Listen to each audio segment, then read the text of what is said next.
ಜೊತೆಗೆ ಸಾಹಿತ್ಯದಲ್ಲೂ ಅಪಾರವಾದಂತಹ ಆಸಕ್ತಿ ಮತ್ತು ಕೃಷಿಯನ್ನ ಮಾಡಿದ್ದಾರೆ.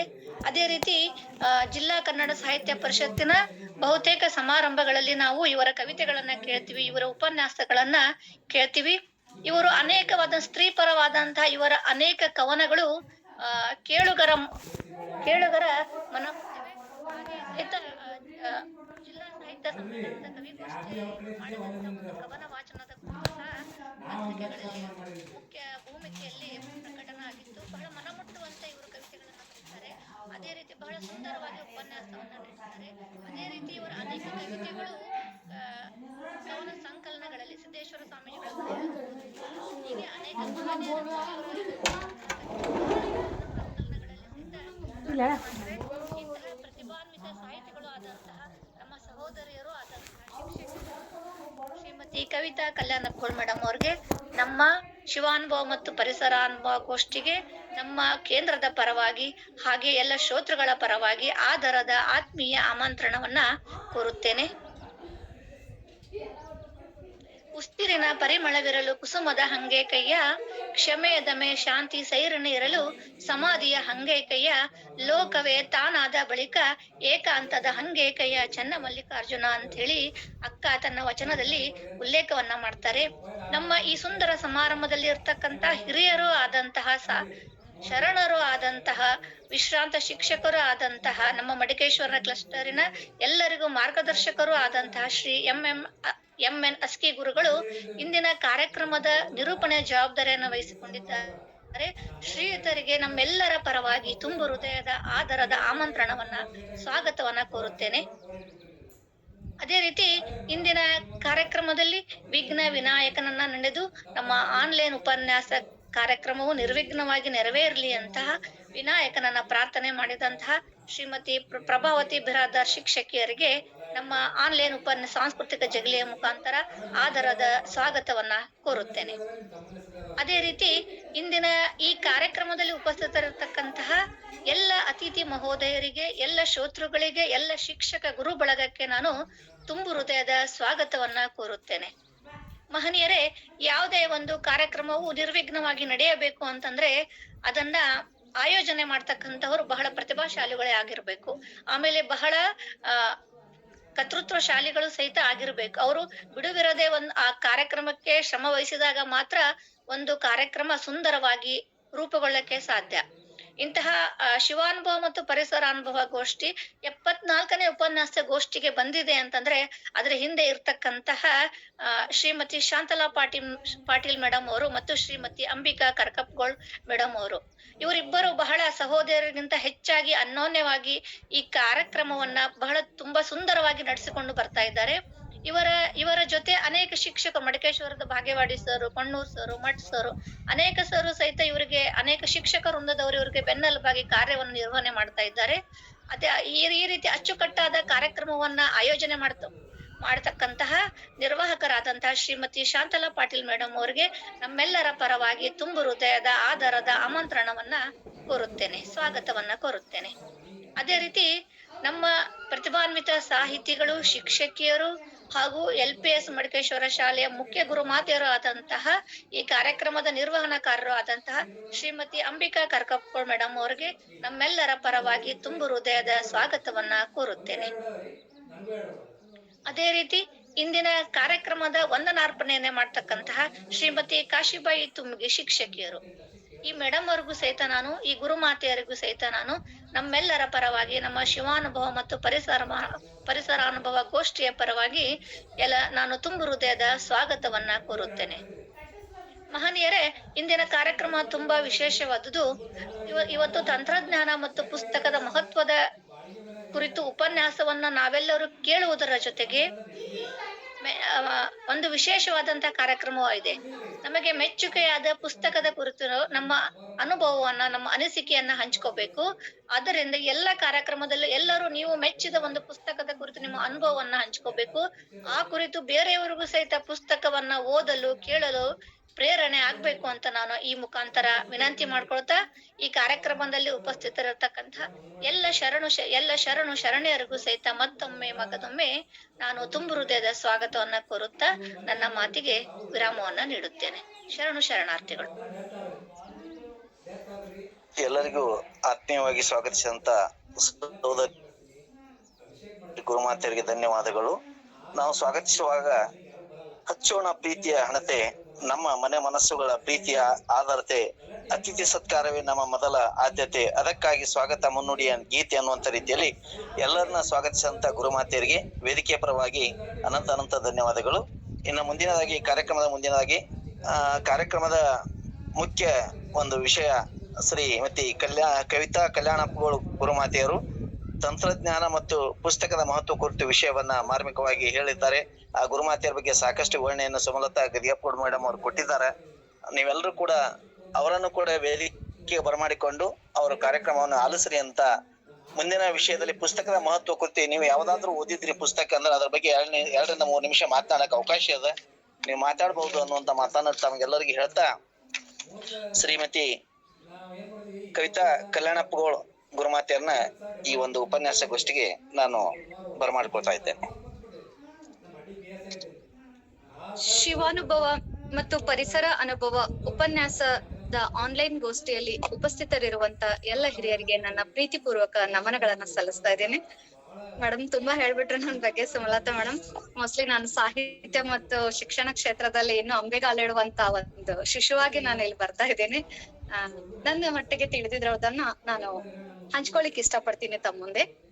ತಂತ್ರಜ್ಞಾನ ಮತ್ತು ಪುಸ್ತಕ ಅನ್ನುವಂತಹ ಈ 2 ಕಾನ್ಸೆಪ್ಟ್ ಗಳನ್ನ ನಾವು ತಗೊಂಡಾಗ ನಾನು ಮೊದ್ಲಿಗೆ ತಂತ್ರಜ್ಞಾನದ ಕುರಿತು ಒಂದಷ್ಟನ್ನ ವಿಷಯನ ಮಂಡಿಸ್ತೀನಿ, ಆಮೇಲೆ ಪುಸ್ತಕದ ಕುರಿತು, ಆಮೇಲೆ 2ಕ್ಕೂ ಹೋಲಿಕೆಯನ್ನು ಮಾಡ್ಕೊಂಡು ಈ ಉಪನ್ಯಾಸವನ್ನ ಮುಂದುವರಿಸ್ಬೇಕು ಅನ್ನುವಂತ ಆಶೆಯನ್ನ ವ್ಯಕ್ತಪಡಿಸ್ತಾ, ತಂತ್ರಜ್ಞಾನ ಇದು ಆದಿಮಾನವನ ಕಾಲದಲ್ಲಿ ಅಥವಾ ಶಿಲಾಯುಗದಲ್ಲೇ ನಾವು ಕಲ್ಲಿನ ಉಪಕರಣವನ್ನ ಬಳಕೆ ಮಾಡ್ಕೊಂತಾರೆ. ಮೊದಲನೇದಾಗಿ ಆಯುಧವಾಗಿ ಕಲ್ಲನ್ನ ಬಳಕೆ ಮಾಡ್ಕೊಂತಾರೆ. ಅದೇ ಪ್ರಥಮ ತಂತ್ರಜ್ಞಾನ ಬಳಕೆಗೆ ಮುನ್ನುಡಿ ಇಡ್ತು ಅಂತ ಹೇಳ್ಬೋದು. ನಂತರ ಬೆಂಕಿಯ ಆವಿಷ್ಕಾರ ಆಗತ್ತೆ. ಆ ಬೆಂಕಿಯನ್ನ ಹೇಗೆ ನಿಯಂತ್ರಣ ಮಾಡ್ಬೇಕು ಅನ್ನೋದನ್ನು ಕೂಡ ಆ ಕಾಲದಲ್ಲಿ ನಾವು ತಿಳ್ಕೊಂತ ಹೋಗ್ತೀವಿ. ಮತ್ತೆ ಕಂಚಿನ ಯುಗದಲ್ಲಿ ಚಕ್ರದ ಆವಿಷ್ಕಾರ ಮಾಡ್ತಾರೆ. ಆ ಚಕ್ರದ ಆವಿಷ್ಕಾರದಿಂದ ನಮ್ಗೆ ಯಂತ್ರಗಳ ಸೃಷ್ಟಿಗೆ ನಾಂದಿ ಆಗತ್ತೆ. ಆ ಚಕ್ರದ ಅಂದ್ರೆ ಆವತ್ತಿನ ಕಾಲಕ್ಕೆ ನಮ್ಮಲ್ಲಿ ತಂತ್ರಜ್ಞಾನದ ಅರಿವು, ನಮ್ಮ ಆದಿಮಾನವರ ಕಾಲಕ್ಕೆ ತಂತ್ರಜ್ಞಾನದ ಅರಿವು ಇತ್ತು ಅನ್ನೋದು ಇಲ್ಲಿ ಸ್ಪಷ್ಟವಾಗ್ತಾ ಹೋಗ್ತೈತಿ. ಹೀಗೆ ತಂತ್ರಜ್ಞಾನ ಹಾಗೆ ಸುಧಾರಿತ ಆಗ್ತಾ ಇವತ್ತು ಮುದ್ರಣಾಲಯ, ದೂರವಾಣಿ, ಇಂಟರ್ನೆಟ್ ಅಂತಹ ಇತ್ತೀಚಿನ ತಾಂತ್ರಿಕ ಆವಿಷ್ಕಾರಗಳು ಜಗತ್ತನ್ನ ಇವತ್ತು ನಮ್ಮ ಅಂಗೈಯಲ್ಲಿ ಹಿಡಿದಿಟ್ಕೊಂಡ್ಬಿಟ್ಟಿದ್ವಿ. ಈ ಮೊಬೈಲ್ ಬಂದ ತಕ್ಷಣ ಅಂತೂ ನಮ್ಗೆ ಜಗತ್ತು ನಮ್ಮ ಮುಷ್ಟಿಯಲ್ಲೇ ಇಟ್ಬಿಟ್ಟಿದೆಪ್ಪ, ಅಂಗೈಯಲ್ಲೇನೆ ಎಲ್ಲಾನು ನಾವು ನೋಡ್ಬಹುದು ಅನ್ನುವಂತಹದ್ದ ಕಾನ್ಸೆಪ್ಟ್ ನಮ್ಗೆಲ್ಲರಿಗೂ ಅರಿವಾಗ್ಬಿಟ್ಟಿದೆ. ಅಂದ್ರೆ ಈ ತಂತ್ರಜ್ಞಾನ ನಮ್ಮ ಆರ್ಥಿಕ ಅಭಿವೃದ್ಧಿಗೆ ಅಂತೂ ಪೂರಕ ಐತಿ. ಮಾನವನ ಕೌಶಲ್ಯತೆ ಜ್ಞಾನವನ್ನ ವಿಸ್ತರಿಸ್ತಾ ಹೋಗ್ತೈತಿ. ನಾವ್ ಎಷ್ಟು ಹಸಿವು ಆಗಿದೆ, ನಮ್ಮ ಜ್ಞಾನದ ಹಸಿವು ಎಷ್ಟು ಇದೆ ಅನ್ನೋದನ್ನ ಇದು ತೀರಿಸ್ತಾನೆ ಹೋಗ್ತಾ ಇದೆ ಆ ಇಂಟರ್ನೆಟ್ ಸೌಲಭ್ಯ ಇವತ್ತು ಬಂದಿರೋದು. ಕ್ಷಣಾರ್ಧದಲ್ಲಿ ಶಿಕ್ಷಣದ ಗುಣಮಟ್ಟವನ್ನ ಮತ್ತೆ ಯಾವುದೇ ಮಾಹಿತಿಯನ್ನ ಕ್ಷಣಾರ್ಧದಲ್ಲಿಯೇ ಪಡ್ಕೋಬೇಕು ಅಂತ ಹೇಳೋದ ನಾವು ಇಂಟರ್ನೆಟ್ ಅನ್ನ ಆವಿಷ್ಕಾರ ಮಾಡಿದಾಗ ಇವತ್ತು ಇಂಟರ್ನೆಟ್ ನಮ್ಗೆ ಪೂರಕವಾಗಿರ್ದೆ ಅಷ್ಟೇ ನಮ್ಗೆ ಇಂಟರ್ನೆಟ್ ಮಾರಕ ಕೂಡ ಹೌದು ಇವತ್ತಿನ ಇದ್ರೊಳಗ. ಆದ್ರೆ ಇಂಟರ್ನೆಟ್ ನಾವು ಈ ಗುಣಮಟ್ಟದ ಶಿಕ್ಷಣ ಪಡಿಲಿಕ್ಕೆ ಮತ್ತೆ ಈ ಯಾವ್ದು ಕ್ಷಣಾರ್ಧದಲ್ಲಿ ಯಾವುದೇ ಮಾಹಿತಿಯನ್ನ ನಾವು ಸರ್ಚ್ ಮಾಡ್ಲಿಕ್ಕೆ ನಮ್ಗೆ ಸಾಧ್ಯ ಆಗ್ತಾ ಇದೆ. ಈ ತರ ತಂತ್ರಜ್ಞಾನ ಮುಂದುವರಿತಾ ಬರ್ತಾ ಇನ್ನು ವೈದ್ಯಕೀಯ ಕ್ಷೇತ್ರದಲ್ಲಿ ನೋಡ್ತಾ ಹೋದ್ವಿ ಅಂತಂದ್ರೆ, ಈ ವೈದ್ಯಕೀಯ ಕ್ಷೇತ್ರದಲ್ಲಿ ಸುಧಾರಿತ ಮತ್ತು ಸೌಕರ್ಯ ಏನಿದೆ ಈ ಮಾನವನ ಜೀವನದ ಗುಣಮಟ್ಟವನ್ನು ಹೆಚ್ಚಿಸ್ತಾ ಹೋಯ್ತು. ಮಾನವನ ಜೀವನದ ಗುಣಮಟ್ಟವನ್ನು ಹೆಚ್ಚಿಸ್ತಾನೆ ಮಾನವ ಕಲ್ಯಾಣಕ್ಕೂ ಕೂಡ ಕೊಡುಗೆ ನೀಡ್ತಾ ಹೋಯ್ತು ಈ ತಂತ್ರಜ್ಞಾನ. ಇವತ್ತು ಎಷ್ಟೋ ಕೆಲಸಗಳು ಇನ್ನು ಹೆಣ್ಮಕ್ಳ ವಿಷಯಕ್ಕೆ ಬಂದ್ವಿ ಅಂತಂದ್ರೆ ನಾವೆಲ್ಲ ಬೀಸ್ಬೇಕಿತ್ತು, ಕುಟ್ಬೇಕಿತ್ತು ಆಗಿನ ಕಾಲದೊಳಗೆಲ್ಲ. ಇವತ್ತಿನ ನಾವು ಈ ಹೈಬ್ರಿಡ್ ಆಹಾರಗಳನ್ನ ತಿಂದು ಆ ಯಾವ ಶಕ್ತಿನೂ ನಮ್ಮ ಮಹಿಳೆಯರಿಗೆ ಇಲ್ಲ. ಇವತ್ತು ಆ ತರದ ಗುಣಮಟ್ಟದ ಆಹಾರವನ್ನು ನಾವು ಪೌಷ್ಟಿಕ ಆಹಾರವನ್ನ ಸೇವಿಸದೆ ಇವತ್ತಿನ ಯಾವ್ದು ಕೆಲಸನ ನಮ್ ಕಡೆ ಆಗ್ತಾ ಇಲ್ಲ. ಆ ಎಲ್ಲ ಕೆಲಸಗಳನ್ನ ಸುಲಭವಾಗಿ ನಮ್ಗೆ ಇವತ್ತು ಈ ತಂತ್ರಜ್ಞಾನದಿಂದ ಸಾಧ್ಯ ಆಗಿರೋದನ್ನ ನಾವು ನೋಡ್ತೀವಿ. ಇನ್ನು ನಾವು ಮೊಬೈಲ್ ಇವತ್ತಿನ ಈ ಆನ್ಲೈನ್ ಗೋಷ್ಠಿಯನ್ನೇ ನಾವು ನೋಡ್ಬೇಕಾದ್ರೆ ನಮ್ಮನ್ನೆಲ್ಲಾ ಇಲ್ಲಿ ಹಿಡಿದಿಟ್ಟು ಬಿಟ್ಟಿದೆ. ಈ ತಂತ್ರಜ್ಞಾನದಿಂದ ನಾವೆಲ್ಲರೂ ಈ ತರ ಶೇರಿಂಗ್ ಮಾಡ್ಕೋಬಹುದು. ಈ ತಂತ್ರಜ್ಞಾನ ಅಷ್ಟೊಂದು ನಮ್ಗ ಮುಖ್ಯ ಆಗ್ಬಿಟ್ಟಿದೆ. ಇಲ್ಲ ಯಾವ ರೀತಿ ನಾವು ತಂತ್ರಜ್ಞಾನವನ್ನ ಬಳಕೆ ಮಾಡ್ಕೋಬೇಕು ಅನ್ನೋದನ್ನ ನಾವು ನೋಡಿದಾಗ ಇವತ್ತು ಮೊಬೈಲ್ ಅನ್ನೋದು ನಮ್ಗೆ ಸಂವಹನ ಮಾಧ್ಯಮವಾಗಿ ಬಳಕೆ ಆಗ್ಬೇಕಾಗತ್ತ ಮೊಬೈಲ್ ಇವತ್ತಿನ ಎಷ್ಟೋ ದುರಾಭ್ಯಾಸಕ್ಕೆ ಕೂಡ ಕಾರಣ ಆಗ್ತಾ ಇದೆ. ಶಿಕ್ಷಣದ ಗುಣಮಟ್ಟವನ್ನು ಹಾಳು ಮಾಡ್ಲಿಕ್ಕೆ ವಿದ್ಯಾರ್ಥಿಗಳು ಕೇವಲ ಇಂಟರ್ನೆಟ್ ಮೊಬೈಲ್ ನೊಳಗೆ ಮುಳುಗಿ ಹೋಗಿ ಯೂಟ್ಯೂಬ್ ಫೇಸ್ಬುಕ್ ದಾಸರಾಗಿರೋದನ್ನ ನಾವು ನೋಡ್ತಾ ಇದ್ದೀವಿ. ಅಂದ್ರೆ ತಂತ್ರಜ್ಞಾನ ಬಂದಾಗ ಅದ್ರದ್ದು ಕೆಲವೊಂದು ಆವಿಷ್ಕಾರ ಏನಾಗತ್ತೆ, ನಮ್ಗೆ ಒಳ್ಳೇದಕ್ಕೆ ನಾವು ಮಾಡ್ಕೊಂಡಿವಿ ಅಂತಂದ್ರೆ ಅದರದೇ ಆದಂತ ಅನಾನುಕೂಲಗಳು ಕೂಡ ಈ ತಂತ್ರಜ್ಞಾನ ಕ್ಷೇತ್ರದಲ್ಲಿ ಇರೋದನ್ನ ನಾವು ನೋಡ್ತೀವಿ. ಇವತ್ತು ಇನ್ನು AI ಅನ್ನುವಂಥದ್ದು ಆರ್ಟಿಫಿಷಿಯಲ್ ಇಂಟೆಲಿಜೆನ್ಸಿ ಅಂತ ಹೇಳೋದು ನಾವು AI ಮುಂದೆ ನಮ್ಮ ಔದ್ಯೋಗಿಕ ಈ ಕ್ರಾಂತಿ ಏನಿದೆ, ನಮ್ಮ ಉದ್ಯೋಗಗಳನ್ನೆಲ್ಲ AI ಅಲ್ಲಿ ವಶಪಡಿಸ್ಕೊಳ್ತೈತಿ ಅನ್ನುವಂತಹ ಭೀತಿ ಕೂಡ ನಮಗ ಕಾಡ್ತಾ ಇದೆ. ಆ ರೀತಿ ತಂತ್ರಜ್ಞಾನ ಸುಧಾರಿತ ಆಗ್ತಾ ಎಲ್ಲೋ ಒಂದ್ ಕಡೆ ನಮ್ಗೆ ಮಾನವರಿಗೆ ನಮ್ಮ ಸುರಕ್ಷತೆಗೆ, ನಮ್ಮ ಭದ್ರತೆಗೆ ಅಥವಾ ನಮ್ಮ ವಿಜ್ಞಾನ ಕ್ಷೇತ್ರದೊಳಗ ನಾವು ಕಾಲಿಡ್ಬೇಕಾದಾಗ ಕೆಲವೊಂದು ಅಪಾಯಕ್ಕೆ ಸಿಲುಕೊಳ್ಳುವಂತ ಸಂಭವನೂ ಕೂಡ ಈ ತಂತ್ರಜ್ಞಾನ ಕ್ಷೇತ್ರದಲ್ಲಿ ಇರುತ್ತೆ. ಆದ್ರೂ ಕೂಡ ನಾವು ಈ ತಂತ್ರಜ್ಞಾನದೊಳಗ ನಾವು ಮೊನ್ನೆ ನಡೆದಿರುವಂತಹ ಸಿಂಧೂರ ಆಪರೇಷನ್ ಬಗ್ಗೆ ನಾವು ಮಾತಾಡಿದ್ವಿ ಅಂತಂದ್ರ ಅಲ್ಲಿ ಒಂದೆರಡಾರು ಎಲ್ಲಾನು ಸುಲಭವಾಗಿ ಹಿಮ್ಮೆಡ್ಸ್ಬಿಡ್ತೈತಿ. ಎಷ್ಟೋ ಡ್ರೋನ್ ಗಳನ್ನ ಅವ್ರು ಬಿಟ್ರು ಕೂಡ, ಎಷ್ಟೋ ಕ್ಷಿಪಣಿಗಳನ್ನು ಬಿಟ್ರೆ ಒಂದು S-400 ಅನ್ನುವಂಥದ್ದು ಎಲ್ಲದನ್ನ ಕೆಡವಿ ಹಾಕ್ಬಿಡತ್ತೆ. ಅಂದ್ರ ಅಷ್ಟೊಂದು ಗುಣಮಟ್ಟದ ತಂತ್ರಜ್ಞಾನವನ್ನ ನಾವು ಹೊಂದಿದ್ವಿ ಅಂತಂದ್ರ ಇವತ್ತು ಎಷ್ಟೋ ಜನರ ಸೈನಿಕರ ಪ್ರಾಣವನ್ನ ಉಳಿಸ್ಲಿಕ್ಕೆ ಕೂಡ ಈ ತಂತ್ರಜ್ಞಾನ ನಮಗೆ ಹೆಲ್ಪ್ ಆಗತ್ತೆ. ಈ ತರದ ನಮಗೆ ಬೇಕಾಗಿರುವಂತಹ ಪೂರಕವಾಗಿರುವಂತಹ ತಂತ್ರಜ್ಞಾನವನ್ನ ನಾವು ಬಳಕೆ ಮಾಡ್ಕೊಂಡು ನಾವು ಮುನ್ನುಗ್ಗೋದ್ರಿಂದ ಯಾವುದೇ ಅಪಾಯ ಆಗಂಗಿಲ್ಲ. ಅದನ್ನ ನಾವು ಮಕ್ಕಳಿಗೆ ಇವತ್ತು ಹೇಳ್ಕೊಡ್ಬೇಕು. ಮಕ್ಕಳಿಗೆ ನಾವು ಮೊಬೈಲ್ ಗಳನ್ನ ಬಳಕೆ ಮಾಡ್ಬೇಕಾದಾಗ ಮಕ್ಕಳಿಗೆ ನಾವು ಹೇಳ್ಕೊಡ್ತೀವಿ, ಇದನ್ನ ನಾವು ಹೇಗೆ ಉಪಯೋಗ ಮಾಡ್ಬೇಕು, ನಮ್ಗೆ ಶಿಕ್ಷಣ ಕ್ಷೇತ್ರಕ್ಕೆ ಎಷ್ಟು ಬೇಕು ಅದನ್ನ ನಾವು ತಗೊಳ್ಳೋದಪ್ಪ, ಇದನ್ನ ಹೀಗೆ ಬಳಕೆ ಮಾಡೋದ್ ಬೇಡ ಅಂತ ಹೇಳಂತ ನಾವ್ ಇವತ್ತ ಯುವ ಪೀಳಿಗೆಗೆ ಆ ಸಂದೇಶವನ್ನ ಕೊಡ್ಬೇಕಾದಂತ ಅನಿವಾರ್ಯತೆ ಕೂಡ ಇದೆ. ಆದ್ರೆ ಮಕ್ಕಳು ಎಷ್ಟು ಚಾಲು ಇದಾರೆ ಅಂತಂದ್ರೆ ನಮ್ ಮನೆಯೊಳಗೆ ತಾಯಿ ಪುಸ್ತಕ ಹಿಡಿದ್ ಕೂತ್ರೆ ಮಕ್ಕಳನ್ನು ಹಿಡ್ಕೊಂಡ್ ಬಿಡ್ತಾರೆ ಅಂತ ಹೇಳಂದ್ ನಾನ್ ಸ್ಟೇಟಸ್ ಒಳಗ್ ಓದ್ಕೊಂಡು ಒಂದ್ 5-6 ವರ್ಷದ ಹಿಂದ್ಗಡೆ ನಾನ್ ಪುಸ್ತಕ ತಗೊಂಡ್ರೆ ನನ್ ಸಣ್ಣ ಮಗಳ ಒಂದ್ 4 ವರ್ಷದ ಇದೆ, ಅಮ್ಮ ಓದ್ತಾಳ, ಸೌಂಡ್ ಕಡಿಮೆ ಇಟ್ ನೋಡೋನ್ ಬಾ ನಾವು ಮೊಬೈಲ್ ಅಂತ ಹೊರಗಡೆ ತಗೊಂಡು ನೋಡ್ಕೊಂತ ಕೂಡ್ತಿದ್ದಾರೆ. ಅಷ್ಟು ಇವತ್ತಿನ ಮಕ್ಕಳಲ್ಲಿ ಬೆಳವಣಿಗೆ ಆಗ್ತಾನೆ ಇದೆ. ಅವರನ್ನ ಹೇಗಾದ್ರೂ ನಾವು ತಡೆದು ನಾವು ಈ ಪುಸ್ತಕ ಸಂಸ್ಕೃತಿಗೆ ಅವರನ್ನ ಒಗ್ಗಿಸ್ಕೊಡ್ತಿದ್ದಾಗ ಇದನ್ನ ಸಾಧ್ಯ ಆಗ್ತೈತಿ ಅನ್ನೋದನ್ನ ನಾವು ಹೇಳ್ಬೋದು. ಅಂದ್ರೆ ತೆರೆದ ಕಿಟಕಿ, ಮನೆಯ ಬೆಳಕಿಗೆ ತೆರೆದ ಕಿಟಕಿ ಹೇಗೆ ಅವಶ್ಯಕ ಆಗ್ತೈತೆ, ತೆರೆದ ಪುಸ್ತಕ ಮನದ ಬೆಳಕಿಗೆ ಅವಶ್ಯಕ ಅನ್ನುವಂತ DVC ಅವರ ನುಡಿಯನ್ನ ನಾವು ಸ್ಮರಿಸ್ತಾ, ಉತ್ತಮ ಪುಸ್ತಕಗಳು ನರಕದಲ್ಲಿಯೂ ಸ್ವರ್ಗವನ್ನ ಸೃಷ್ಟಿಸ್ತವೆ ಅಂತ. ಹಾಗಾದ್ರೆ ಈ ಪುಸ್ತಕಗಳು ಎಂತಹ ಇದು ಇದೆ ಅಂತಂದ್ರೆ ಪುಸ್ತಕಗಳನ್ನ ಖರೀದಿಸೋದ್ರಿಂದ ಮಾತ್ರ ಒಬ್ರು ಎಷ್ಟು ಶ್ರೀಮಂತರಿದ್ದಾರೋ ಅಂತ ಹೇಳೋದ ನಮ್ಗೆ ಗುರ್ತಿಸ್ಬೇಕು ಅಂತ. ನಮ್ಮಲ್ಲಿ ಎಷ್ಟು ಬಂಗಾರ ಇದೆ, ನಮ್ಮಲ್ಲಿ ಎಷ್ಟು ಕೋಟಿ ಇದೆ ಅನ್ನೋದು ನಮ್ಮ ಶ್ರೀಮಂತಿಕೆ ನಿರ್ಧಾರ ಆಗಂಗಿಲ್ಲ. ನನ್ನಲ್ಲಿ ಎಷ್ಟು ಪುಸ್ತಕಗಳಿದಾವೆ, ನನ್ನಲ್ಲಿ ಎಷ್ಟು ಜ್ಞಾನ ಐತಿ ಅನ್ನೋದು ಮಾತ್ರ ನಮ್ಮ ಶ್ರೀಮಂತಿಕೆಗೆ ನಿಜವಾದ ಮುನ್ನುಡಿಯನ್ನ ಕೊಡ್ತೈತಿ ಅನ್ನೋದನ್ನ ನಾವಿಲ್ಲಿ ನೋಡ್ಬೋದು. ಅಂದ್ರೆ ಪುಸ್ತಕದಂತ ಒಳ್ಳೆಯ ಸ್ನೇಹಿತ ಬೇರೊಬ್ಬ ಇಲ್ಲ. ನಾವ್ ಎಲ್ಲೇ ನರಕದೊಳಗ್ ಹೋಗ್ ಕೂತ್ರು ಒಂದ್ ಒಳ್ಳೆ ಪುಸ್ತಕ ಓದ್ತಾ ಕೂತೇವಂತಂದ್ರೆ ನಮ್ಗೆ ಏನು ಗೊತ್ತೇ ಆಗಂಗಿಲ್ರಿ, ನರಕ ಐತಿ ಅಂತಾನೆ ಗೊತ್ತಾಗಂಗಿಲ್ಲ. ಯಾಕಂದ್ರೆ ನಾವು ಸ್ವರ್ಗದಲ್ಲಿ ಮುಳುಗಿ ಹೋಗ್ಬಿಟ್ಟಿರ್ತೀವಿ. ಸೊ ಹಾಗಾಗಿ ಇಲ್ಲಿ ಡಾಕ್ಟರ್ ಅಂಬೇಡ್ಕರ್ ಅವ್ರು ಒಂದ್ ಮಾತಾಡ್ತಾರೆ, ನಿಮ್ಮ ಬಳಿ 2 ರೂಪಾಯಿಗಳಿದ್ದರೆ 1 ರೂಪಾಯಿಯನ್ನ ಆಹಾರಕ್ಕಾಗಿ ಬಳಸ್ರಿ, ಇನ್ನೊಂದು ರೂಪಾಯಿಯನ್ನ ಪುಸ್ತಕಕ್ಕಾಗಿ ಬಳಸ್ರಿ. ಆಹಾರ ನಿಮ್ಮನ್ನ ಜೀವಂತವಾಗಿರುವಂತೆ ಮಾಡಿದ್ರೆ ಪುಸ್ತಕವು ನೀವು ಹೇಗೆ ಜೀವಿಸಬಹುದೆಂಬುದನ್ನ ಕಲಿಸುತ್ತದೆ ಅಂತಂದು. ಎಂತ ಮಾತ್ ನೋಡ್ರಿ ಅದ. ನಾವು ಪುಸ್ತಕಗಿರೋ ಮಹತ್ವವನ್ನು ನಾವ್ ಅಲ್ಲಿ ನೋಡ್ಬಹುದು. ನಮ್ಮನ್ನ ಜೀವಂತವಾಗಿ ಹೇಗೋ ಬದುಕಿದ್ರೆ ಎಲ್ರು ಬದುಕ್ತಿವಿ, ಅದೇ ಪ್ರಶ್ನೆನೇ ಇಲ್ಲ. ಆದ್ರೆ ಹೇಗೆ ಬದುಕ್ಬೇಕು, ಈ ಮಾನವೀಯ ಪರ ಇದ್ರೊಳಗ ಸಾಮಾಜಿಕ ಜವಾಬ್ದಾರರಾಗಿ ಉತ್ತಮ ನಾಗರಿಕರಾಗಿ ಹೇಗೆ ಬದುಕ್ಬೇಕು, ಒಂದು ಒಳ್ಳೆಯ ವ್ಯಕ್ತಿತ್ವವನ್ನು ಹೇಗೆ ಸಂಪಾದನೆ ಮಾಡ್ಬೇಕು ಅನ್ನೋದನ್ನ ನಮಗ ಈ ಓದು, ಈ ಪುಸ್ತಕ ಹೇಳ್ಕೊಡ್ತೈತಿ. ನಾವು ಪುಸ್ತಕ ಪದವನ್ನು ವಿವರಿಸ್ಲಿಕ್ಕೆ, ಈ ಪದಗಳಲ್ಲಿ ಹಿಡಿದು ಇಡ್ಲಿಕ್ಕೆ ಸಾಧ್ಯನೇ ಇಲ್ಲ. ಒಂದು ಜಗತ್ತನ್ನ ಪೋಷಿಸುವಂತಹ, ಮುಳುಗಿಸುವಂತ ಸಾಮರ್ಥ್ಯ ಎರಡೂ ಈ ಪುಸ್ತಕಕ್ಕೆ ಐತಿ ಅಂತಂದ.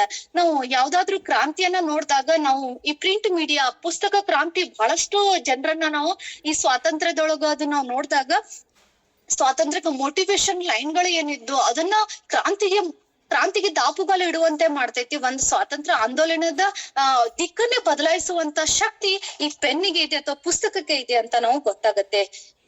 ನಿಜಕ್ಕೂ ಒಂದು ತೀಕ್ಷ್ಣ ವೈಚಾರಿಕೆಯ ಪ್ರಜ್ಞೆ ಇವತ್ತೇನಾದ್ರೂ ಬೆಳೆದಿದೆ, ಇವತ್ತು ವೈಚಾರಿಕತೆಯ ಔನ್ನತ್ಯ ಮಟ್ಟದಲ್ಲಿ ನಾವೇನಾದ್ರೂ ಇದ್ದೀವಿ ಅಂತ ಕಾರಣ ಯಾವ್ದು ಅಂತಂದ್ರೆ ಪುಸ್ತಕ. ಯಾಕೆಂದ್ರೆ ಜ್ಞಾನದ ಸಂಕೇತವಾಗಿರುವಂತ ಪುಸ್ತಕ ಲೋಕದಲ್ಲಿ ತುಂಬಿರುವಂತ ಮೂರ್ಖತನದಲ್ಲಿ ನಮ್ಮನ್ನ ಕಳೆದು ಹೋಗದಂತ ರಕ್ಷಣೆ ಮಾಡ್ತೀವಿ. ಇಲ್ಲ ಅಂತಂದ್ರೆ ನಮ್ಮನ್ನ ನಾವು ಊಹೆನೆ ಮಾಡ್ಕೊಳಕ್ ಆಗಂಗಿಲ್ಲ, ನಾವು ಕೂಡ ಲೋಕದಲ್ಲಿ ಒಬ್ಬ ಮೂರ್ಖರಾಗಿ ಕಳೆದು ಹೋಗ್ತಾ ಇದ್ವಿ ಏನೋ. ಆದ್ರೆ ನಮ್ಮಲ್ಲಿರುವ ಎಲ್ಲ ಮೂರ್ಖತನವನ್ನ ಕಳೆದು ಹೋಗುವಂತೆ ಮಾಡಿ ನಮ್ಮನ್ನ ವಿವಿಧ ಮಜಲುಗಳಲ್ಲಿ ಬೇರೆ ಬೇರೆ ಕ್ಷೇತ್ರ ಕ್ಷೇತ್ರಗಳಲ್ಲಿ ನಮಗ ಔನ್ನತ್ಯವನ್ನ ಸಾಧಿಸಿ ವ್ಯಕ್ತಿತ್ವವನ್ನು ರೂಪಿಸ್ಲಿಕ್ಕೆ ಈ ಪುಸ್ತಕಗಳು ಪ್ರಮುಖವಾದಂತಹ ಪಾತ್ರವನ್ನ ವಹಿಸ್ತೈತಿ. ಹಾಗೆ ಮಾನವೀಯತೆ ಹೊರತೆಗಳನ್ನ ಸೃಷ್ಟಿಸುವಂತ ಕೆಲಸ ಕೂಡ ಈ ಪುಸ್ತಕಗಳು ಮಾಡ್ತಾವ. ನಮಗ ಮೌಲ್ಯಗಳನ್ನ ಕಳಿಸ್ಕೊಡ್ತೈತಿ. ಪುಸ್ತಕಗಳನ್ನ ಹೇಗೆ ನಾವು ಜೀವಂತವಾಗಿ ಇರ್ಬೇಕು, ನಾವು ಈ ಸಮಾಜದೊಳಗ ಮೌಲ್ಯಗಳ ಜೊತೆಗೆ ಜೀವಂತವಾಗಿರ್ಬೇಕು. ಮೌಲ್ಯಗಳನ್ನ ಹಾಳು ಮಾಡ್ಕೊಂಡು ನಾವು ಜೀವಂತವಾಗಿದ್ದೀವಿ ಅಂತಂದ್ರೆ ನಾವು ಸತ್ತ ಶವದ ಸಂಕೇತವಾಗಿ ಬದುಕ್ಬೇಕಾಗತ್ತೆ. ಸೊ ಅಂತ ಮೌಲ್ಯಗಳನ್ನ ನಾವು ಈ ಪುಸ್ತಕ ನಮ್ಗೆ ಕೊಡ್ತೈತಿ. ಒಂದ್ ಕವಿತೆನ ನಾನು ಯಾರೋ ಬರ್ದಿದ್ದು ಓದಿದ್ದೇರಿ. ನಾನು ತಿಳಿದಿದ್ದು, ಪಡೆದಿದ್ದು, ಪ್ರೀತಿಸಿದ್ದು, ಪರಿಶೋಧಿಸಿದ್ದು, ಪರಿಪೂರ್ಣಳು ಎನ್ನುವ ಪದವಿಗೆ ಮತ್ತಷ್ಟು ಹೆಜ್ಜೆಗಳು ಪೋಣಿಸಿದ್ದು, ಗಳಿಸಿದ್ದು, ಗಮನಿಸಿದ್ದು, ಗೌರವಿಸಿದ್ದು, ಗರ್ವ ಅಳಿಸಿ ಗುರಿ ತಲುಪುವಲ್ಲಿ ಗಮ್ಯವ ನನ್ನ ಮುಂದೆ ಸೇತುವೆ ಮಾಡಿ ಸಮರ್ಪಿಸಿದ್ದು ಎಲ್ಲವೂ ಪುಸ್ತಕಗಳ ಓದುವ ಗೀರಿನ ಗುರುತುಗಳು ಅಂತ. ನೋಡ್ರಿ, ಎಷ್ಟು ಮಜಲುಗಳನ್ನು ನಾವು ಮೇಲೆತ್ತರಕ್ಕೆ ಹೋಗ್ಬೋದು. ನಾವ್ ಮೇಲೆತ್ತರಕ್ಕೆ ಅಂತಂದ್ರ ದೊಡ್ಡ ದೊಡ್ಡ ಮಜಲುಗಳನ್ನ 10 ಫ್ಲೋರಿನ್ ಮನೆಯನ್ನ ನಮ್ ಕಟ್ಲಿಕ್ಕೆ ಆಗದೆ ಇರ್ಬೋದು. ಬಟ್ ನಾವ್ ಏರುವಂತ ಹೆಜ್ಜೆ ಹೇಗಿರತ್ತೆ, ನಮ್ಮನ್ನ ಸಮಾಜ ನೋಡುವಂತ ದೃಷ್ಟಿನೇ ಚೇಂಜ್ ಆಗ್ಬಿಟ್ಟಿರ್ತೈತೆ. ಆ ಪುಸ್ತಕವನ್ನ ಓದಿದಾಗ ನಾವು ನಾವಾಗಿ ಇರಂಗಿಲ್ಲ, ಅಲ್ಲಿ ನಮ್ಮನ್ನ ಸತ್ಯಾಸತ್ಯತೆಗೆ ಒಳಪಡಿಸಿ ಅದೆಷ್ಟೋ ಸಮಸ್ಯೆಗಳಿಗೆ ಉತ್ತರವಾಗಿ ನಮಗ್ ಪುಸ್ತಕ ಹೊರ ಬಂದಿದ್ದಾನ ನಾವ್ ನೋಡ್ತೀವಿ. ನಮ್ಗ ಯಾರು ಏನಂತೀರಿ ನಾವು, ಸತ್ಯಾಸತ್ಯತೆ ಅರಿವಾಗಿಲ್ಲ ಒಳಹಂದಿರ ಇಣುಕಿ ನೋಡುವ ಮನಸ್ಸಿಗೆ ಕೂಡ ಈ ಪುಸ್ತಕ ಕನ್ನಡಿಯಾಗಿರೋದನ್ನ ನಾವು ನೋಡ್ತೀವಿ. ಯಾರು ಇಲ್ಲದಾಗ, ನಮ್ಗೆ ಯಾರು ಇಲ್ಲಪ್ಪ, ನಮಗೆ ಇನ್ನೇನೋ ನಮ್ಗೆ ಜೀವನನೇ ಬ್ಯಾಡ ಅನ್ನುವಂತ ಜಿಗುಪ್ಸೆ ಬಂದಾಗ ನಮ್ಗ ಕೈ ಹಿಡಿದು ಸ್ಫೂರ್ತಿ ಕೊಡ್ಲಿಕ್ಕ ಕೆಲವೊಂದು ಲೈನ್ಗಳು ಕೂಡ ಸಾಕು. ಎಲ್ಲೋ ಓದಿದ ಒಂದು ಲೈನ್ ಕೂಡ ನಮ್ಗ ಸ್ಫೂರ್ತಿ ಆಗ್ಬಿಡ್ತೈತಿ. ಇಲ್ಲ, ಇನ್ನು ಜೀವನ ಇದೆ ಮುಂದೆ ಅಂತ ಹೇಳಂತ ಆ ಸ್ಫೂರ್ತಿಯನ್ನ ಕೊಡುವಂತಹ ಬದುಕಿನುದ್ದಕ್ಕೂ ಅದ್ಭುತ ಗೆಳೆಯಾಗಿ ನಮ್ಗೆ ಪುಸ್ತಕ ಸಹಾಯ ಮಾಡ್ತೈತಿ. ಒಂದ್ ಪುಸ್ತಕವನ್ನ ಕೈಯಲ್ಲಿ ಹಿಡಿದ್ರೆ ಅದು ಯಾವತ್ತೂ ನಮ್ಮನ್ನ ಕೆಳಗೆ ಹಿಡಿಲಿಕ್ಕೆ ಬಿಡಂಗಿಲ್ಲ. ಈಗ ನಾವ್ ಮೊಬೈಲ್ ಅನ್ನ ಏನಾದ್ರೆ ಕೈ ಹಿಡಿದ್ ಕೆಳಗ್ ಗೋಣ್ ಮಾಡಿದೀವಿ ಅಂತಂದ್ರ ಜೀವನದಾಗ ಮತ್ ಏನ್ ನಡೀತಿರ್ತೈತೆ, ನಮ್ಮ ಬಾಜು ಬಂದ್ ಯಾರೇ ಶೂಟ್ ಮಾಡಿದ್ರು ಗೊತ್ತಾಗಂಗಿಲ್ಲ, ಅಷ್ಟು ತಲ್ಲೀನತೆ ಆಗ್ತೇವೆ. ಅದನ್ನ ಆ ತಲ್ಲೀನತೆ ನಾವು ಪುಸ್ತಕದೊಳಗೆ ಇದ್ವಿ ಅಂತಂದ್ರ ನಮ್ಮನ್ನ ಗೌರವಿಸುವಂತ, ನಮ್ಮನ್ನ ಎತ್ತರಕ್ಕೆ ಏರಿಸುವಂತ ಶಕ್ತಿ ಅದಾಗ್ತೈತಿ. ಅಂದ್ರ ಕನಿಷ್ಠನನ್ನ ಶ್ರೇಷ್ಠನನ್ನಾಗಿಸುವಂತಹ ಒಂದು ಶಕ್ತಿ ಯಾರಿಗಾದ್ರೂ ಇದ್ರೆ ಅದು ಪುಸ್ತಕಕ್ಕೆ ಮಾತ್ರ ಅಂತ ಹೇಳ್ತೀವಿ ನಾವು. ಎಲ್ಲಿ ಪುಸ್ತಕಗಳ ಮಹತ್ವವನ್ನ ನಾವು ಯಾವತ್ತಾದ್ರೂ ವಿವರಿಸ್ಬೇಕು ಅಂತ ಹೇಳಂತಂದ್ರ ನಾವು ಅಬ್ದುಲ್ ಕಲಾಂ ಅವರನ್ನ ನೋಡಿದಾಗ, ಚಿಕ್ಕಂದಿನಲ್ಲಿ ಕಲಾಂ ಅವರು ಪತ್ರಿಕೆಗಳ ಹಾಕುವ ಕೆಲಸವನ್ನ ಮಾಡ್ತಾ ಇರ್ತಾರೆ. ಆ ಪತ್ರಿಕೆಗಳನ್ನ ಹಾಕುವ ಮುಂಚೆದಲ್ಲಿ 4-5 ಪತ್ರಿಕೆಗಳನ್ನ ಅವ್ರು ಬಿಫೋರ್ ಎದ್ಕೊಂಡು ನಶಕ್ನಲ್ಲಿ ಜಲ್ದಿನೇ ಎದ್ದು ಆ ಎಲ್ಲಾ ಪತ್ರಿಕೆಗಳನ್ನ ಓದ್ತಾರೆ. ಓದ್ಬಿಟ್ಟು ಆಮೇಲೆ ಎಲ್ಲಾರ ಮನೆ ಹಾಕ್ತಾ ಇರ್ತಾರೆ. ಆ ತರ ಹಾಕ್ತಾ ಜ್ಞಾನದ ಕ್ಷೇತ್ರವನ್ನ ವಿಸ್ತರಿಸ ಜಗತ್ತಿನ ಒಬ್ಬ ವಿಜ್ಞಾನಿ ಆದ್ರೂ, ಭಾರತದ ಒಬ್ಬ ಶ್ರೇಷ್ಠ ರಾಷ್ಟ್ರಪತಿ ಆದ್ರೂ, ಅದಕ್ಕಿಂತ ಹೆಚ್ಚಾಗಿ ಒಬ್ಬ ಮಾನವೀಯತೆಯನ್ನು ತುಂಬುವಂತ ಅಥವಾ ಮಾನವೀಯತೆಯ ಒಂದು ವ್ಯಕ್ತಿತ್ವವನ್ನು ಬಣ್ಣಿಸ್ಲಿಕ್ಕೆ ನಾವು ಹೋದಾಗ ಅಬ್ದುಲ್ ಕಲಾಂ ರವರು ಬಹಳ ಮೇರು ವ್ಯಕ್ತಿತ್ವದೊಳಗೆ ನಿಂದಿರ್ತಾರೆ, ಎತ್ತರದ ಸ್ಥಾನದಲ್ಲಿ ನಿಂದಿರ್ತಾರೆ. ಅಂತ ಎಲ್ಲಾ ವ್ಯಕ್ತಿತ್ವವನ್ನು ರೂಪಿಸುವಂತ ಶಕ್ತಿ ಯಾರಿಗಾರು ಇತ್ತಂದ್ರೆ ಈ ಪುಸ್ತಕಗಳಿಗೆ ಮಾತ್ರ ಅಂತ ಹೇಳಂತ ನಾವ್ ಹೇಳ್ಬೋದು. ಇವತ್ತು ಅಂಬೇಡ್ಕರ್ ಅವರು ಆ ದಮನಿತ ಬದುಕಿಗೆ ಯಾವತ್ತು ಶೋಷಣೆಗಳನ್ನ ಒಳಗೊಂಡಿದ್ರು, ಆ ಶೋಷಣೆಯಿಂದ ಹೊರಗ್ ಬರ್ಲಿಕ್ಕೆ ಆಗ್ತಾ ಇಲ್ಲ. ಆದ್ರೆ ಅವ್ರಿಗೆ ಕೊಟ್ಟಿದ್ದು ಪುಸ್ತಕದ ಸಹಾಯ. ಅವ್ರು ಎಲ್ಲಾದ್ರೂ ಹೋದ್ರೆ 32,000 ಪುಸ್ತಕಗಳನ್ನ ತಗೊಂಡ್ ಬಂದ್ರು. 32 ಪೆಟ್ಟಿಗೆಗಳಲ್ಲಿ ತಗೊಂಡ್ ಬರ್ತಾರೆ ಅವರು ಪುಸ್ತಕಗಳನ್ನ ಬೇರೆ ದೇಶಕ್ಕೆ ಅಂತಂದ್ರ ಅವರಲ್ಲಿ ಓದುವ ಹವ್ಯಾಸ ಎಷ್ಟಿತ್ತು ಅಂತಂದ ನಾವ್ ಅರ್ಥ ಮಾಡ್ಕೋಬೇಕು. ಆ ಕಾಲದಲ್ಲಿ ಅಷ್ಟು ಓದ್ಕೊಂಡು ಸಂವಿಧಾನವನ್ನು ಬರೆದ್ರು. ಅವರು ಗತಿಶಿ ಎಷ್ಟೋ ವರ್ಷಗಳು ಹೋದ್ರು, ಇನ್ನು ಮುಂದೆ ಜಗತ್ತು ಮುಳುಗಿದ್ರು ಕೂಡ ಅಂಬೇಡ್ಕರ್ ಅವ್ರ ಹೆಸರು ಮುಳುಗೋದಿಲ್ಲ. ಅಷ್ಟು ಸಾಧನೆ ಮಾಡ್ಲಿಕ್ಕೆ ಕಾರಣ ಯಾರು ಅಂತಂದ್ರೆ ಅದು ಪುಸ್ತಕ.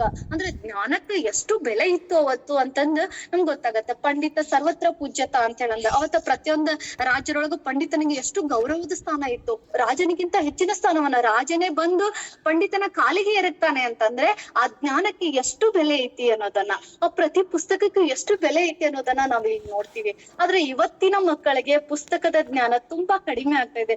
ಅವ್ರು ಓದು ಅಂತಂದ್ರೆ ತಮ್ಮ ಸಿಲೆಬಸ್ ನಾಲೆಜ್ಗಾಗಿ ಓದ್ತಾರೆ, ತಮ್ಮ ಸಿಲೆಬಸ್ಗೆ ಏನ್ ಬೇಕೋ ಅಷ್ಟನ್ನೇ ಓದ್ತಾರೆ. ಇದು ಬಾಕಿ ಏನ್ರೆ ಓದು ಅಂತಂದ್ರೆ ಅಮ್ಮ ಇದ್ರಲ್ಲಿ ಏನಿದೆ, ಇದು ಗೊಳ್ಳೈತಿ, ಇದು ಏನು ನಮ್ಗೆ ಅರ್ಥ ಆಗಂಗಿಲ್ಲ, ಇದು ಭಾಷಣ ಬೋರ್ ಆಗತ್ತೆ, ಆ ತರ ಇದಾಗುತ್ತೆ. ಅವರಲ್ಲಿ ನಾವು ಸಾಹಿತ್ಯದ ಅಭಿರುಚಿಯನ್ನ, ಈ ಪುಸ್ತಕಗಳ ಕುರಿತು ಅವರಿಗೆ ಅಭಿರುಚಿಯನ್ನ, ಅವರಿಗೆ ಯಾವ ಕ್ಷೇತ್ರದಲ್ಲಿ ಅಭಿರುಚಿ ಇತ್ತು ಆ ತರದ ಪುಸ್ತಕಗಳನ್ನಾದ್ರೂ ತಂದ್ಕೊಟ್ಟು ಅವರಿಗೆ ಓದುವ ಹವ್ಯಾಸವನ್ನ ನಾವು ಬೆಳೆಸ್ತಾ ಹೋದಿವಿ ಅಂತಂದ್ರೆ ನಾವು ಸುಸಮಾಜವನ್ನ, ನಾಗರಿಕ ಸಮಾಜವನ್ನ ತಯಾರಿಸ್ಲಿಕ್ಕೆ ಎರಡು ಮಾತಿಲ್ಲ. ಇವತ್ತ ನಾವೇನಾದ್ರೂ ಈ ಯುದ್ಧ ಅಂತದೆಲ್ಲ ಭೀತಿಗಳನ್ನ ನೋಡಿದಾಗ ಇದೆಲ್ಲ ಯಾಕಾಗತ್ತಾರಪ್ಪ, ಅವರೆಲ್ಲ ಭಯೋತ್ಪಾದಕರ ಆಗಿ ಬರ್ಲಿಕ್ಕೆ ಕಾರಣ ಏನಂತಂದ್ರೆ ಅವರಿಗೆ ಪುಸ್ತಕದ ರುಚಿನೇ ಗೊತ್ತಿಲ್ಲ. ಯಾರಿಗೆ ಕೆಲಸ ಇಲ್ಲ, ಮಾಡ್ಲಿಕ್ಕೆ ಕೆಲಸ ಇಲ್ಲ, ಅವರಿಗೆ ಏನೂ ದುಡಿಮೆ ಗೊತ್ತಿಲ್ಲ, ಏನೂ ಇಲ್ಲ ಅಂತಂದ್ರೆ 1,000 ರೂಪಾಯಿ ಕೊಡ್ತೀವಪ್ಪ ಎಲ್ಲಾರ ಕಾಲ್ ಹೊಡದ್ ಬರ್ರಿ ಅಂತಂದ್ರ ಅವ್ರು ಆ ಕೆಲ್ಸಕ್ಕೆ ಹೋಗಿ ಮುಂದೆ ಒಬ್ಬ ಭಯೋತ್ಪಾದಕನಾಗಿ ಗುರುತಿಸ್ಕೊಂಡ್ ಬಿಡ್ತಾರೆ. ಆದ್ರೆ ಅವತ್ತಿನ ತರಬೇತಿಗಳನ್ನ ನಾವು ಮಕ್ಕಳಿಗೆ ಮೊದಲು ಸಂಸ್ಕಾರ ಮಟ್ಟದೊಳಗನೆ ನಾವು ಪುಸ್ತಕವನ್ನ ಓದ್ಲಿಕ್ಕೆ ಕೊಟ್ಟು ಮಕ್ಕಳಿಗೆ ಓದುವ ಹವ್ಯಾಸವನ್ನ ಬೆಳೆಸುವ ಮೂಲಕ ಈ ಸುಸ್ಥಿರ ನಾಗರಿಕ ಸಮಾಜವನ್ನ ನಿರ್ಮಾಣ ಮಾಡುವ ಅವಶ್ಯಕತೆ ಕೂಡ ಇದೆ. ಈ ಪುಸ್ತಕದ ಬಗ್ಗೆ ಏನ್ ಹೇಳಿದ್ರು ಸಾಲಂಗಿಲ್ರಿ. ಇಂದಿಗೂ ನಾವ್ ಏನು ದಿಂಬಿಗರಿಗೆ ಕೈಯಲ್ಲಿ ಹಿಡಿದ ಹಾಳೆಗಳ ಹದವಾದ ಹುಮ್ಮಸ್ಸಿಗೆ ನೆಗೆಯೊಂದೆ ಚೆಲ್ಲಿ ಕಣ್ಣಲ್ಲಿ ಅಚ್ಚನ್ನೊತ್ತಿ ಚೆಲ್ಲಾಟ ಆಡುವ ಅಕ್ಷರಗಳನ್ನ ಮಸ್ತಕಕ್ಕೆ ಮೆಟ್ಟಿ ಬಿಡುವ ಪುಸ್ತಕಗಳ ಘಮ ಆಹಾ ಇನ್ನೆಷ್ಟು ಅಮಲೇರಿಸುವ ಅಭ್ಯಾಸಗಳು ಅಂತಂದ. ನಾವ್ ಯಾವ್ದಾದ್ರು ಕಾದಂಬರಿ ಓದ್ರಿ ಯಾವ್ದನ್ನು ಓದ್ರಿ ಅದು ಹೆಂಗೆ ನಮ್ಮ ಏನಾಗತ್ತೆ ಮುಂದೆ ಏನಾಗತ್ತೆ ಏನು ನಡೆಯುತ್ತೆ ಅಂತ ಹೇಳಂದ ನಾವು ನಿದ್ದೆನೂ ಮಾಡಂಗಿಲ್ಲ ಅದನ್ನ ಮುಂದೆ ಓದಿಸ್ಲಿಕ್ಕೆ ಅಷ್ಟು ಓದಿಸ್ಕೊಂತಾನೆ ಹೋಗ್ತಿರ್ತೈತೆ. ನನ್ನ ಅನುಭವ ಹೇಳ್ಬೇಕಂದ್ರೆ ನಾನು ಒಂದ್ 10 ವರ್ಷದ ಹಿಂದ್ಗಡೆ ನಾನು ಒಂದ್ ಪುಸ್ತಕವನ್ನು ಓದ್ತಾ ಇದ್ದೆ ರೀ. ಅದು ಲೋಕದಲ್ಲಿ ಅಂತಂದ ಕೋಳಿ ಫಯಾಜ್ ನಂದ ಹಿಡಿದು ಮುತ್ತಪ್ಪರಯ್ಯನವರೆಗೆ ಅಂತಂದ ಅಲ್ಲಿ ನನ್ಗೇನು ಒಬ್ಬ ಡಾನ್ ಆಗಿ ಗುರ್ತಿಸ್ಕೋಬೇಕಂತ ಇದ್ದಿದ್ದಿಲ್ಲ. ಆದ್ರೆ ನಮ್ಮ ಮನೆಯೊಳಗ ಪುಸ್ತಕವನ್ನ ಮುಚ್ಚಿಡ್ತಿದ್ರ. ಇದೆಲ್ಲ ಹೆಣ್ಮಕ್ಳು ಓದ್ಬಾರ್ದು ಇಂತ ಪುಸ್ತಕಗಳ ಈ ರೌಡಿಸಂ ಪುಸ್ತಕಗಳಂತ. ನಾನ್ ನಿಜಕ್ಕೂ ಆ ಪುಸ್ತಕವನ್ನ ರೌಡಿಸಂ ಅಂತ ಓದ್ತಾ ಇರ್ಲಿಲ್ಲ. ಆ ಉತ್ಕೃಷ್ಟ ಸಾಹಿತ್ಯವನ್ನ ಮಾತ್ರ ನಮ್ ತಲೆಯೊಳಗ್ ತಗೊಳಕ್ ಹೇಳಂದ ಓದ್ತಿದ್ದ. ನಾನು ಎಲ್ಲರೂ ಮಲ್ಗಿದ್ ಕೂಡ್ಲೇನೆ ಅದನ್ನ ರಾತ್ರಿ ಲೈಟ್ ಆಫ್ ಆದ್ ಕೂಡ್ಲೇನೆ ಎದ್ದೆದ್ದು ಎಲ್ಲಾರು ಮಲ್ಕೊಂಡಾರ ಅಂತ ಚೆಕ್ ಮಾಡಿ ಕಳ್ಳರ ತರ ಹೋದ ಪುಸ್ತಕಗಳನ್ನ ಓದ್ ಮುಗಿಸಿದ್ದಾರೆ. ಅದು ಒಂಥರ ನೆನಪು.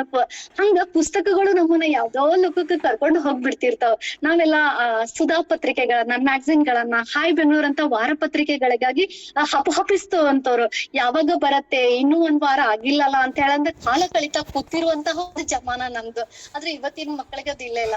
ಇವತ್ತು ನಾವು ಕೂಡ ಅಷ್ಟೇ ಬದ್ಲಾಗಿದ್ದೇವ್ರಿ. ಈ ಮೊಬೈಲ್ ಬಂದ್ ಕೂಡ್ಲೆ ಈ ಪೇಪರ್ ಓದೋದ್ ಹೆಂಗ್ ಆಗ್ಬಿಟ್ಟಿದೆ ಅಂತಂದ್ರೆ ಈ ಮೊಬೈಲ್ ನಲ್ಲೇನೆ ಮೀನ್ ಹೆಡ್ಲೈನ್ಸ್ ಗಳನ್ನ ಅಷ್ಟು ಓದ್ಬಿಟ್ಟು ನಮ್ಗೆ ಏನ್ರ ಅವಶ್ಯಕತೆ ಇತ್ತು ಅಂತಂದ್ರೆ ಅದನ್ನ ಓಪನ್ ಮಾಡಿ ಅದನ್ನ ಅಷ್ಟ ಡೀಪ್ ಆಗಿ ಓದ್ತಿವಿ. ಇಲ್ಲ ಅಂತಂದ್ರೆ ಸರ್ದ್ ಬಿಟ್ಬಿಡ್ತೇವೆ. ಆದ್ರೆ ಒಂದ್ ಕಾಲದೊಳಗ ನಾವು ಆ ಪೇಪರ್ ಇರ್ದೇ ಇದ್ರ ಹುಚ್ಚಾಗ್ಬಿಡ್ತಿದ್ರು. ದೀಪಾವಳಿ ಒಳಗ್ ಒಂದಿನ ಪತ್ರಿಕೆಗೆ ರಜೆ ಐತಿ ಅಂತಂದ್ರೆ ಹೆಂಗ್ ಮಾಡೋದಪ್ಪ ಅಂತ ಹೇಳಂದ ಯೋಚನೆ ಮಾಡೋ ತರ ಇದ್ದವ್ರು ನಾವ್ ಎಷ್ಟ್ ಬದ್ಲಾಗಿದ್ದೀವಿ ಅಂತಂದ್ರೆ ಇನ್ನು ನಮ್ಮ ಮಕ್ಕಳು ಹೇಗ ಆಗ್ಬಾರ್ದು ಆ ತರದ ಒಂದು ವ್ಯವಸ್ಥೆನ ನಾವು ಕಲ್ಪಿಸ್ಕೊಡ್ಬೇಕು. ಮಕ್ಕಳಿಗೆ ಪೂರಕ ವಾತಾವರಣವನ್ನ ಸೃಷ್ಟಿಸಿ ಕೊಡ್ಬೇಕಾದಂತ ಆದ್ಯ ಕರ್ತವ್ಯ ಕೂಡ ನಮ್ಮೆಲ್ಲರದ್ದು ಐತಿ ಅನ್ನೋದನ್ನ ನಾನು ಇಲ್ಲಿ ವ್ಯಕ್ತಪಡಿಸ್ತಾ ಇದ್ದೀನಿ. ಇನ್ನು ಪುಸ್ತಕ ಮತ್ತು ತಂತ್ರಜ್ಞಾನಕ್ಕೂ ಒಂದೊಂದು ಅವಿನಾಭಾವ ಸಂಬಂಧ. ಈ ತಂತ್ರಜ್ಞಾನ ಅನ್ನುವಂಥದ್ದನ್ನ ನಾವು ಪುಸ್ತಕದಿಂದ ಹೆಕ್ಕಿ ನೋಡ್ತಾ ಇರ್ತೀವಿ, ಆವಿಷ್ಕಾರವನ್ನ ಮಾಡ್ತಾ ಹೋಗ್ತಿರ್ತೀವಿ. ಈ ಸೈನ್ಸ್ ಅನ್ನ ಎಷ್ಟೋ ಮುಂದುವರಿತಿದೇನೋ ಈ ಸೈನ್ಸ್ ಅನ್ನ ನಾವು ಎಷ್ಟೇ ಮುಂದುವರೆದ್ರು ಕೂಡ ನಾವು ಸ್ವಲ್ಪ ಬರ್ತೀವಿ ದಯವಿಟ್ಟು ಕ್ಷಮಿಸಿ.